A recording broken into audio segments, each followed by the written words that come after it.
नमस्कार, बहुत स्वागत है आप सभी का जी राजस्थान में। आप देख रहे हैं अपनो राजस्थान और मैं हूं आपके साथ अंकुर श्रीवास्तव। बुलेटिन की शुरुआत कर रहे हैं इस वक्त की बड़ी और अहम खबर के साथ। जयपुर से खबर, जहां पर ईआरसीपी यात्रा को लेकर अहम बैठक हुई। पीसीसी वॉर रूम में ये बैठक हुई और मुख्यमंत्री अशोक गहलोत बैठक में शामिल रहे। बैठक में पीसीसी चीफ गोविंद सिंह डोटासरा, इसके साथ ही कांग्रेस प्रदेश प्रभारी सुखजिंदर सिंह रंधावा भी मौजूद रहे और इसके अलावा 13 जिलों के जनप्रतिनिधि भी बैठक में शामिल हुए। कांग्रेस ईआरसीपी को लेकर जिलों में यात्रा निकालेगी। जो हमारा घोषणा पत्र था उसको भी हमने 98% यानी 2% तो ऐसी चीजें हैं जो टेक्निकली हो नहीं पाई, बाकी 98% हमने जन घोषणा पत्र पूरा किया है। और आगे के जन घोषणा पत्र हमारा जो बनेगा उसके लिए जो मिशन 2030 हमारी सरकार का जो डॉक्यूमेंट तैयार हुआ है वो भी उसका एक बहुत बड़ा हमारा आधार होगा। और उसको लेकर के जनता की राय से जो विजन बना है उस विजन को हम लेकर के हमारे घोषणा पत्र को ऐसा बनाएंगे। और घोषणा पत्र जब हम पेश करेंगे तो जनता 100% विश्वास करेगी हमारे घोषणा पत्र पे, क्योंकि हमने पहले वाला भी लागू कर दिया, प्लस हमने जनता की राय से हम लोग घोषणा पत्र बना रहे हैं, न कि भारतीय जनता पार्टी के 2 लोग केंद्र में बैठ करके जो तय करते हैं उस तरीके से कर रहे हैं।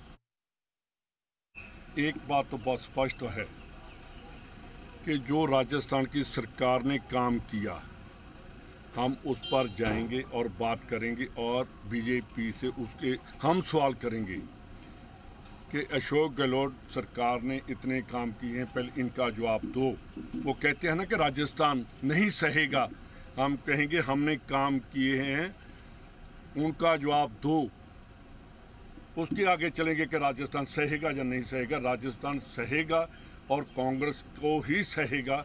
बीजेपी की जो नीतियां हैं वो अब बहुत दूर पहुंच गई हैं। हम गांधीवादी हैं, हम देश को जोड़ने की बात करते हैं और सबसे बड़ी बात है कि हमारे चीफ मिनिस्टर हमारे सबसे सीनियर हैं कांग्रेस में। मैंने कोई कर लिया ही नहीं है और मेरी फोटो रास्ता में लगा दी इन्होंने कि कर्जा जो है एक जमीन कुड़क हो गई, कि मेरी इंसल्ट कर दी।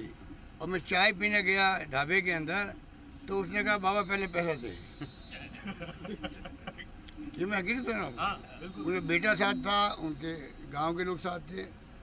वो भावुक आदमी था, वो कह मेरे को चाय के पैसे मांग लिए। अभी तक तो मेरी गुडविल थी, 200 बीघा मालिक है, बड़ा किसान है, पर मुझसे पैसे मांग लिए। पहले पैसे तो फिर मैं चाय दूंगा।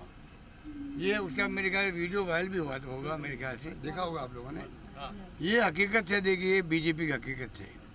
चुनाव के शुरू में ही, और हाँ वो क्या कह रहा मुझे बार बार कह रहा है साहब मेरा पोस्ट हटवा दीजिए, मेरी बेइज्जती हो रही है। अरे मैं क्या बाबा लगा दे मजा आ गया तो नेता बन गया है क्या? नहीं साहब, नहीं मेरी बेइज्जती हो रही है कि मेरी ज़मीन कुड़क हो गई है और मेरी कुड़क हुई नहीं है ना, मैंने कोई लोन लिया है। मतलब बताइए, ये बीजेपी का चेहरा है जो अभी अध्यक्ष जी बता रहे थे आपको। इस चेहरे के आधार पे चुनाव लड़ेंगे। अब ये माधोराम के चेहरे पे इलेक्शन लड़ेंगे, आप समझ जाइएगा। बीजेपी का चेहरा जो है माधोराम का, वो राजस्थान भर के सामने रखेंगे। ये बीजेपी चेहरा है, माधोराम चेहरा है।